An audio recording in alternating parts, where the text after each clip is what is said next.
Lions club ఎంతమంది తెలుసు? ఎక్కడుంది ఇది? Anybody nose boys? సార్ మా అక్క అంత స్టేకి వెళ్ళలేదు అనుకుంటారా? లేదు సార్, యాక్చువల్గా ఈవెన్ లయన్స్ క్లబ్ అంటే నేను కూడా అక్కడ ఏంటి చాలా బ్యాడ్గా అనుకున్నాను. ఎక్కువ వీళ్ళే ఉంటారు లయన్స్ క్లబ్లో, అంటే ఎక్కువ డ్రింకర్స్ అండ్ డ్రంకర్సే ఉంటారు అని అనుకున్నాను. But they are doing wonderful jobs. అది మీరే చెప్పండి సార్ వాటి గురించి. లయన్స్ క్లబ్ అంటే 1 సంవత్సరాల క్రితం ఎవరో మనలాగే ఒక వ్యక్తికి, అంటే పేర్లు ఏం చెప్తే మీరు కన్ఫ్యూజ్ అవుతారని ఏ పేర్లు వాడకుండా కథలాగా చెప్తారు. సాక్షి హోలీ ర్యాన్స్ ఎవరి ప్రాపర్టీ హోలీ ర్యాన్స్ 100 సంవత్సరాల క్రితం ఒక మనిషికి తనకున్న సమస్యలు, పక్క వాళ్ళ సమస్యలు అన్ని గమనిస్తూ ఉంటారు. ఆ సమస్యలను సాల్వ్ చేయడానికి మనం కలిసి పని చేసుకుంటే సమస్యలు ఉండవు కదా అని ఆలోచన వచ్చింది. ఆలోచనతో తన సమస్యను తను సాల్వ్ చేసుకుంటూ తన చుట్టుపక్కల వాళ్ళకి కూడా సలహాలు ఇస్తూ ఇలా సాల్వ్ చేసుకోమని చెప్తూ అది బాగా ఆనందం వచ్చేసరికి ఆయన ఏం చేశారంటే మనం 10 మంది కలిసి మనమే ఎందుకు ఆనందపడాలి, సమాజంలో అందరికీ బాగుపడేలా చేయొచ్చు కదా అనే ఆలోచన వచ్చింది. దాంతో ఆ 10 మంది కలిసి కొన్ని రూల్స్ పెట్టుకున్నారు. ఆ రూల్స్ ఫాలో అవుతూ సమాజానికి సేవ చేద్దాం. రూల్స్ ఎందుకు పెట్టుకున్నారు? సమాజానికి వాళ్ళు నేనేంటి అని ముందు తెలుసుకున్నారా, తెలుసుకోలేదా? తర్వాత వాళ్ళు నాకేంటి అని క్వశ్చన్ వేసుకున్నారా, నీకేంటి అని క్వశ్చన్ వేసుకున్నారా?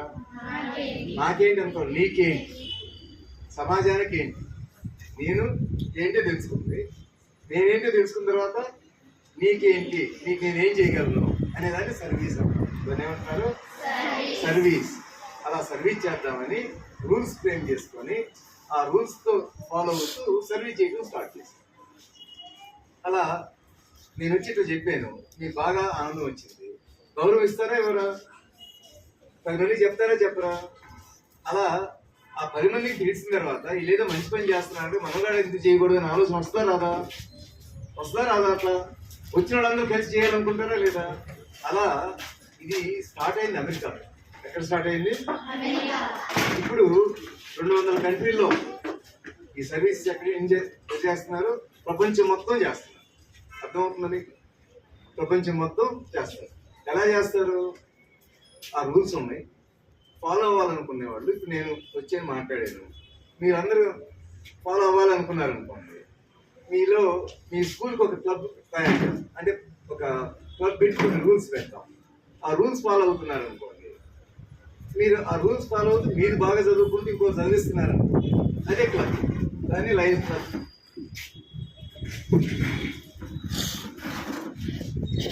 అర్థమైనా చెప్పిన మాట? అంటే మీరు బాగా చదువుకుంటున్నారు, పక్కన వాళ్ళు కూడా చదివించాలనుకున్నారు. చదివించు. రిపీట్ చేయండి పదం గట్టిగా.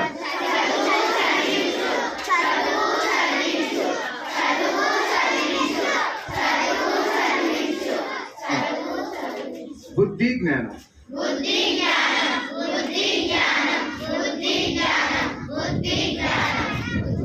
చదువుకున్న వాళ్ళకి బుద్ధి జ్ఞానం వస్తారా?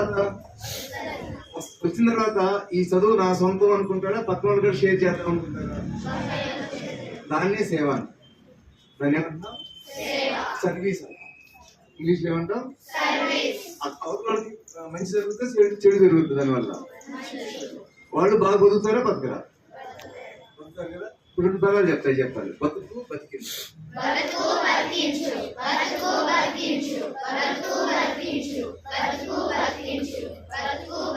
చదువు, చదివించు.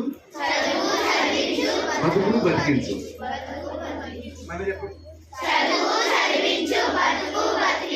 మళ్ళా చదువు అంటే ఏంటి? పుస్తకం తీసి చదవాలి. టీచర్ చెప్పింది వినడం. మళ్ళీ ఇంటికి వెళ్ళి పుస్తకం చదవాలి. అర్థమైందా లేదని ఆలోచించాలి. అర్థం కాలేదు అంటే వచ్చి మళ్ళీ టీచర్ అడగాలి. అర్థం అవడం అంటే ఏంటి? పుస్తకాల్లో ఇప్పుడు నేను అమెరికా అన్నాను. అమెరికా అనేది ఒక పదం. మీరు వరల్డ్ మ్యాప్ చూస్తే అమెరికా కంట్రీ ఎలా ఉంటుంది, ఎక్కడ ఉంటుంది అనేది విజువలైజేషన్ వస్తుంది. చదువున్న వాళ్ళకి తెలుస్తుంది, చదువు లేని వాళ్ళకి తెలుస్తుందా? అది ఒక పదంలాగా కూర్చుంటుంది. అదే గొర్రెకి అయితే శబ్దంలాగా లోపల బుర్రలో ఉంటుంది. ఆ గొర్రెకి బుద్ధి వస్తుందా? రాదు. మనిషికి బుద్ధి వస్తుంది. చదువు లేని వాడికి ఏమైనా బుద్ధి వస్తుంది? అమెరికా పదం విన్నాను అంటారు. అంటే ఏంటి చెప్పమని చెప్తాడా? మీరైతే చెప్తారు. అర్థమవుతుందా? ఇదే చదువు పర్పస్. దీన్ని నేర్చుకో, నేర్పించు. రిపీట్ చేయి.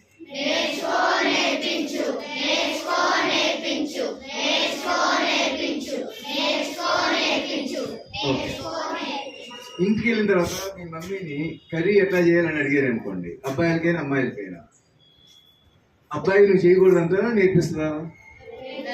అమ్మకి చదువు లేకపోయినా నేర్పించగలుగుతుందా, నేర్పించట్లేదా? కానీ మనకు బుద్ధి ఉంటే ఏం చేస్తాం? నేర్చుకుంటాం. బుద్ధి లేకపోతే నేర్చుకుంటే జ్ఞానం వస్తుందా రాదా? ఏం జ్ఞానం